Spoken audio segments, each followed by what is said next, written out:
morning, dear student. Welcome to online classes. Dear student, now will we study about EVS chapter 5 seed becomes plant. Dear student, previous video में हमने इस chapter में ये समझने की कोशिश की कि किस तरीके से एक छोटा सा सीड एक छोटे से सीड से एक प्लांट ग्रो करता है.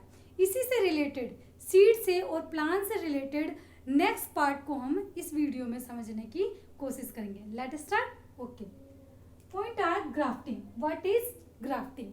ग्राफ्टिंग को आप इस तरीके से भी समझ सकते हैं कि किसी भी प्लांट को, अब हमने पिछले वीडियो में, प्रीवियस वीडियो में हमने ये समझने की कोशिश की कि कुछ प्लांट तो सीड से ग्रो करते हैं और कुछ प्लांट स्टेम से भी ग्रो करते हैं, कुछ प्लांट लीव्स पे भी ग्रो करते हैं. तो ऐसे ही प्लांट जो स्टेम से ग्रो कर जाते हैं, ऐसे प्लांट को हम उसके स्टेम को क्या करते हैं, कट करते हैं और दूसरी जगह सैंड में लगा देते हैं. और जब आप 1-2 दिन वाटर देंगे और 2-3 दिन बाद जब ऑब्जर्व करेंगे तो उस स्टेम में छोटे छोटे से लीव्स आपको निकलता हुआ, ग्रो करता हुआ दिखाई देगा. तो इसका मतलब हम ये कह सकते हैं कि जो किसी भी प्लांट के स्टेम को हम उसको कट करके हम जब दूसरी जगह लगा देते हैं और जब वो वहाँ पे लग जाता है तो इस प्रोसेस को हम क्या कहेंगे, ग्राफ्टिंग कहेंगे. फॉर एग्जाम्पल मनी प्लांट, रोज. अगर आपने देखा होगा मनी प्लांट के एक स्टेम को आप कट करते हैं और दूसरी जगह गमले में लगा देते हैं या सैंड में लगा देते हैं. ऐसे ही रोज को आप कट करके, उसके स्टेम को कट करके दूसरी जगह लगा देते हैं. तो 2-3 दिन बाद, वाटर देने के 2-3 दिन बाद आप ऑब्जर्व करेंगे कि वहाँ पे उसके स्टेम में से छोटी छोटी पत्तियाँ दिखाई देने लग गई. तो इस प्रोसेस को हम क्या कहेंगे, ग्राफ्टिंग कहेंगे. That is clear. Okay, next point are dispersal of seed. What is dispersal of seed? आपको अगर इस वर्डिंग को सिंपल वे में समझें तो आप इस तरीके से समझ सकते हैं कि सीड का एक जगह से दूसरी जगह जाना क्या कहलाएगा, डिस्पेरेसल कहलाएगा. क्या कहलाएगा, डिस्पेरेसल कहलाएगा. सीड का एक जगह से दूसरी जगह जाना क्या कहलाएगा, डिस्पेरेसल कहलाएगा. तो प्लांट तो सीड ग्रो कर सकता है. तो प्लांट, क्योंकि हम ये समझते हैं, जानते हैं कि प्लांट एक जगह स्टेबल होता है, वो तो मूव करता नहीं है. तो उसके सीड किस तरीके से डिस्पेरेसल होंगे या किस तरीके से एक जगह से दूसरी जगह मूवमेंट करेंगे, एक जगह से दूसरी जगह कैसे जाएंगे. तो हम इसको इस तरीके से समझ सकते हैं कि मान लीजिए कि प्लांट क्या सीड जब पक जाता है तो वो अर्थ पर गिर जाता है, ज़मीन पर गिर जाता है.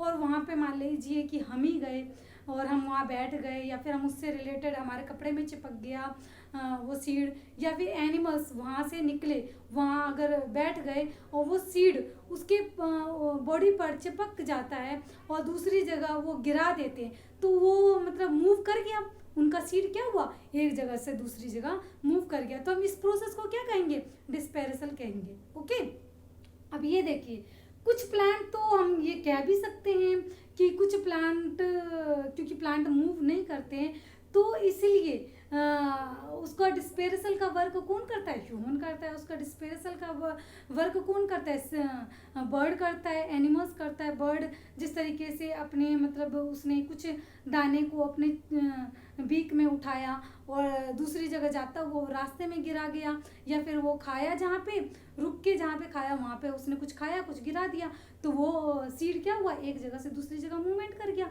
ऐसे ही एक सीड जिसे हम सोयाबीन सीड आप खाते भी हैं और आपने देखा भी होगा, सोयाबीन का सीड कुछ इस तरीके से स्ट्रक्चर होता है, उसका इस तरीके से स्ट्रक्चर होता है. इसको किडनी सीड भी बोलते हैं क्योंकि इसका स्ट्रक्चर किसकी तरह है, किडनी की तरह है. ओके, अब ये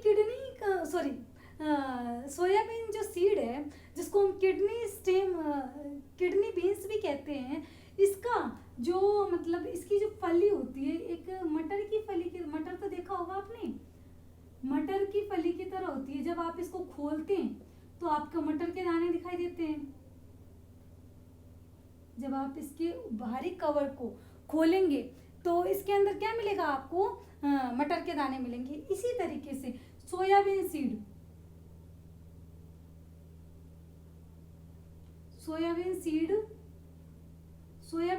भी इसी तरीके के स्ट्रक्चर में कवर होता है।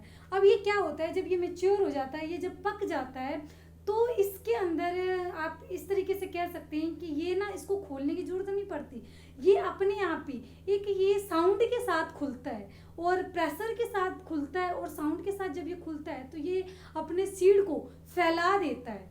जब ये साउंड के साथ खुलेगा, प्रेशर के साथ खुलेगा, तो जब ये अपने आप ही खुलेगा तो क्या होगा, इसके अंदर से सीड मूव कर जाएंगे। यानी ये जो सोयाबीन जो सीड है वो अपना वर्क, इट मीन्स डिस्पेरेसल का जो वर्क है वो खुद से करता है। दैट इज क्लियर कि आपने समझ लिया कि डिस्पेरेसल क्या होता है। डिस्पेरेसल किसके थ्रू होता है, ह्यूमंस के थ्रू होता है। डिस्पेरेसल सीड के बर्ड्स के थ्रू होता है। डिस्पेरेसल एनिमल्स के थ्रू होता है, जब हमारे बॉडी पर या फिर हमारे क्लोथ से लगकर एक जगह से दूसरी जगह चला जाता है। चाहे हम खुद, मान लीजिए आप किसी गांव में रहते हैं और शहर में गए और वहाँ पे अगर आपका गार्डन है तो आप गांव से कुछ अच्छे प्लांट्स के सीड लेके चले जाएंगे और वहाँ लगा देंगे, तो हमारे द्वारा भी डिस्पेरेसल हुआ, यानी वो एक जगह से दूसरी जगह मूव कर गया। एक जगह से दूसरी जगह सीड का मूवमेंट ही क्या कहलाता है, डिस्पेरेसल कहलाता है। That is clear, okay. Next point are plant from foreign country. अब हमें ये पता है कि काफ़ी समय तक हमारे देश में किसका शासन था, अंग्रेजों का शासन था। अंग्रेज काफ़ी समय तक यहाँ पर उन्होंने राज किया।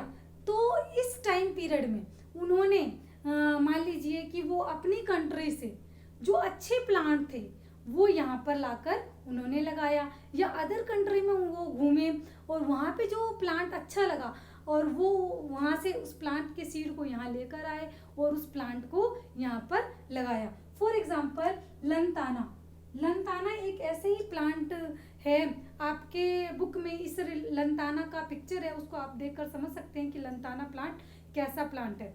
लंताना प्लांट साउथ अफ्रीका से लाया गया और ये गार्डन, अब हमें ये कोलकाता के गार्डन में लगाया गया।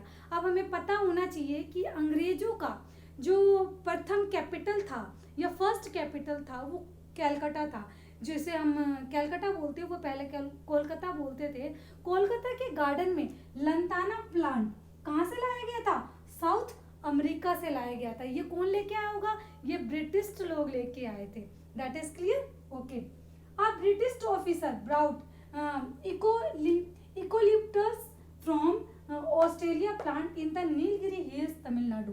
ऐसे ही एक ब्रिटिश ऑफिसर भी थे जिन्होंने एक और ऐसे ही प्लांट लाकर उन्होंने तमिलनाडु के नीलगिरी पहाड़ी पर उन्होंने लगाया।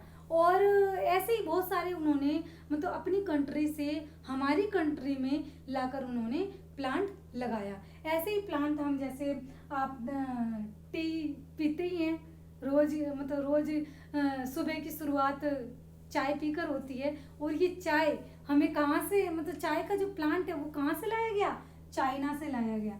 जो बेसिक हमारी दिन की शुरुआत भी चाय के बिना नहीं होती, ये टी प्लांट चाइना से लाया गया था और इंडिया में लगाया गया था। ऐसे ही हम कॉफ़ी को देखें तो कॉफ़ी अफ्रीका से लाया गया था। और लेडी फिंगर आपको मोस्ट इम्पोर्टेंट भी होगा, लेडी फिंगर, मगर ये इंडिया का प्लांट नहीं है, ये कहाँ का प्लांट है, अफ्रीका से लाकर इंडिया में ग्रो किया गया था। ओके। और ऐसे ही आप कॉलीफ्लावर देखते हैं, कॉलीफ्लावर को खाते हैं, वो यूरोप से लाया गया था। कहाँ से लाया गया था, यूरोप से लाया गया था। और ऐसे ही पी प्लांट है, ये कहाँ से लाया गया था, ये भी यूरोप से लाया गया था। जो आज हम बेसिक वेजिटेबल की तौर पर यूज़ कर रहे हैं, इसमें से बहुत सारे ऐसे प्लांट हैं जो इंडिया में ग्रो नहीं होते थे। ये ब्रिटिश द्वारा या फिर अदर ऑफिसर द्वारा या फिर किसी के द्वारा ये इंडिया में लाकर लगाए गए,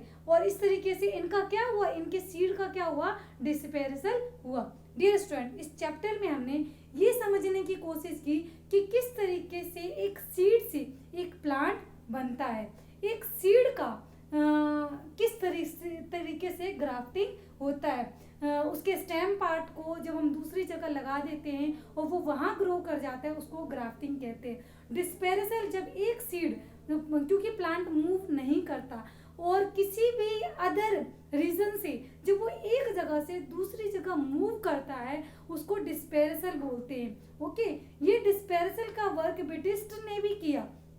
अपनी कंट्री से हमारी कंट्री में बहुत सारे ऐसे प्लांट को लाकर लगाया गया। इस ऐसे ही हम कह सकते हैं कि ऐसे प्लांट का डिस्पेरसल हुआ।